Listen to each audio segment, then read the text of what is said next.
గత 4 రోజులుగా రాష్ట్ర వ్యాప్తంగా మొదలైనటువంటి బతుకమ్మ సంబరాలను ఈరోజు అంబరాన్ అంటే విధంగా రాష్ట్ర వ్యాప్తంగా మరి మహిళలు ముఖ్యంగా ప్రభుత్వ ఉద్యోగులు వారి కార్యాలయాల్లో కూడా అత్యంత మరి ఘనంగా నిర్వహించుకుంటూ ఈరోజు మన యొక్క రాష్ట్ర సచివాలయంలో మరి అక్కడున్నటువంటి మహిళా ఉద్యోగులందరూ కలిసి బతుకమ్మ ఏర్పాట్లను చేసి మేమందరం కూడా ఇక్కడ ఆడి పాడడం జరిగింది. బతుకమ్మ అంటే తెలంగాణ సంస్కృతిని ప్రతిబింబించేది. తెలంగాణ ఆడపడుచుల యొక్క మరి ఆట పాటల ద్వారా మన తెలంగాణ గడ్డ యొక్క అస్తిత్వాన్ని భవిష్యత్ తరాలకు అందించాల్సిన అవసరం ఉంది. మరి బతుకమ్మ అంటేనే ముఖ్యంగా చెరువులతో ముడిపడి ఉన్నటువంటి బంధం. చెరువులు అంటే చెరువులు నిండడంతో మరి మనకు బతుకమ్మ కూడా వస్తుంది. మరి అప్పటిదాకా అత్తవారి ఇళ్ళలో పోయినటువంటి ఆడపడుచులు కూడా తల్లిదండ్రుల ఇళ్ళకి వచ్చి ఆత్మీయంగా ఉండేటువంటి పండుగ ఈ 9 రోజుల పండుగ బతుకమ్మ పండుగ. కాబట్టి ఈ పండుగను మన సీఎం రేవంత్ రెడ్డి గారు కూడా రాష్ట్ర వ్యాప్తంగా ఘనంగా నిర్వహించుకోవడం కోసం మహిళలకు అదేవిధంగా మరి మహిళా ఉద్యోగులకు కూడా అనేక అవకాశాలు ఇస్తూ ప్రోత్సహించడం జరిగింది. ఈ క్రమంలోనే ఇక్కడ ఈరోజు మేము మరి ఒక దిక్కు ఉస్మానియా యూనివర్సిటీలో కానీ మరి పంచాయతీరాజ్ ఉద్యోగులతోటి అదేవిధంగా విద్యుత్ ఉద్యోగులతోటి మహిళా ఉద్యోగులతోటి ఈరోజు సచివాలయంలో ఉన్నటువంటి మా మహిళా ఉద్యోగులతోటి ఈ సంబరాన్ని నిర్వహించుకోవడం చాలా సంతోషం. ముఖ్యంగా మనం ఎంత ఎత్తుకు ఎదిగినా, ఎంత ఆర్థికంగా ఉన్నా, ఎంత సామాజిక ఉన్నతంగా ఆలోచనలు ఉన్నా, ఎంత పదవులలో ఉన్నా మన పూర్వీకులు ఇచ్చినటువంటి మన పూర్వీకులు మనకు అందించినటువంటి ఇలాంటి గొప్ప ఆట పాటలతో ఆనందంతో అలాయి బలాయితో కూడుకున్నటువంటి ఈ ఆత్మీయ బంధాన్ని బతుకమ్మను మనం భవిష్యత్ తరాలకు అందించాల్సిన అవసరం ఎంతైనా ఉందని తెలియజేస్తాను. దేశంలో మరి ప్రపంచంలో ఎక్కడ లేని విధంగా పూలను పూజించే పండుగ.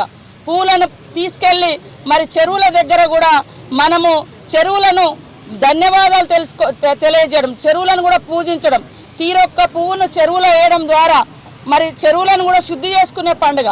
మనకు ఒకప్పుడు చూస్తే కొన్ని వందల సంవత్సరాల నుంచి తెలంగాణ ప్రాంతం పూర్తిగా చెరువుల మీద ఆధారపడి వ్యవసాయం కానీ నీటి వసతులు కానీ మన ఊళ్ళల్లో చూస్తే మంచినీళ్ళు కూడా చెరువులలో తీసుకొచ్చేది, స్నానాలు చెరువుల కాడే చేసేది, పంటలు పండితే చెరువు కిందనే ఉన్నటువంటి పంటలకు ఎక్కువ మరి నీటి వసతి కూడా చెరువుల ద్వారానే ఉండేది.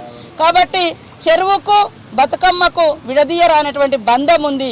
కాబట్టి మనం ఆడినటువంటి బతుకమ్మ పూలను కూడా బతుకమ్మను కూడా చెరువులోనే వేసి సాగనంపుతాము.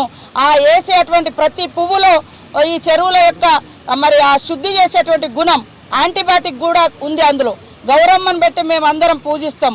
ఆ గౌరమ్మను ప్రతి ఒక్క మహిళ తమ మెడలో ఉన్నటువంటి మంగళసూత్రాలకు పెట్టుకుంటారు, అదేవిధంగా బొట్లు పెట్టుకుంటారు. మరి సుఖంగా ఉండాలి, అదేవిధంగా సుమంగలిగా ఉండాలని. అట్ ద సేమ్ టైం ఆ గౌరమ్మను తీసుకెళ్ళి మరి చెరువులలో కూడా కలపడం జరుగుతుంది. అంటే మీకు అందరికీ తెలుసు పసుపుకు ఎంత యాంటీబయాటిక్ పవర్ ఉంటుందో.